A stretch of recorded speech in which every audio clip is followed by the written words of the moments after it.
Les informations en détail. Le Premier ministre Moustapha Madbouli s'est rendu aujourd'hui au gouvernorat du Sinaï du Nord.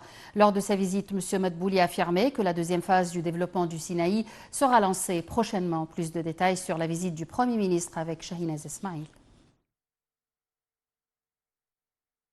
Le Premier ministre Moustapha Madbouli a expliqué que le président Abdel Fattah el-Sisi avait lancé le projet national de développement du Sinaï en 2014 et que le plan visant à développer l'infrastructure au gouvernorat avait commencé par des routes, des réseaux d'adduction d'eau potable, des égouts et des tunnels. Le chef du gouvernement a indiqué dans son discours lors de sa visite à la ville d'El Arish ce matin, accompagné d'une délégation ministérielle de haut niveau, que l'État envisage de dépenser 363 milliards de livres égyptiennes au cours des 5 prochaines années pour développer le Nord Sinaï. Il a poursuivi que 300 projets de développement seront mis en place dans 6 centres du gouvernorat du Nord Sinaï et il existe un plan pour de vastes projets dans les domaines de l'enseignement supérieur et de la santé.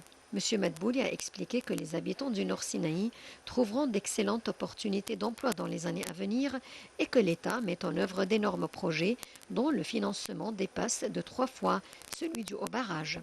Il a ajouté que le gouvernement allait allouer 115 milliards de livres égyptiennes pour mettre en œuvre des projets de logement dans le nord du Sinaï au cours de la période à venir grâce à la création de 21 complexes résidentiels.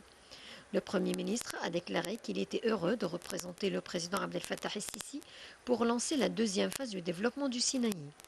Madbouli a souligné que le président el-Sisi a affirmé à plusieurs reprises que l'Égypte ne permet pas que les problèmes régionaux soient résolus à ses dépens. Le chef de la diplomatie, Sameh Choukri, a reçu un appel téléphonique du haut représentant pour les affaires étrangères et politiques de l'Union européenne, Josep Borrell, portant sur l'escalade dans la bande de Gaza. Le porte-parole du ministère des Affaires étrangères a déclaré que lors de l'entretien, Choukri et Borrell ont échangé les visions concernant l'importance de l'application d'une trêve humanitaire et la protection des civils à Gaza. Les deux parties se sont mis d'accord sur l'importance de l'acheminement complet, sécurisé et durable des aides humanitaires et ont rejeté le déplacement forcé des Palestiniens.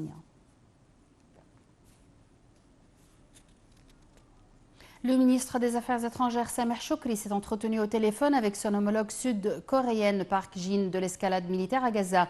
S'exprimant sur son compte X, le porte-parole du ministère des Affaires étrangères Ahmed Abouzeid a indiqué que M. Choukri a affirmé l'importance de la coordination des efforts internationaux pour parvenir à une trêve humanitaire urgente, fournir la protection aux civils, refuser la politique de punition collective et le déplacement des Palestiniens et leur assurer l'accès durable d'aide. L'armée israélienne a affirmé que des combats féroces au sol avec le Hamas avaient eu lieu dans la bande de Gaza.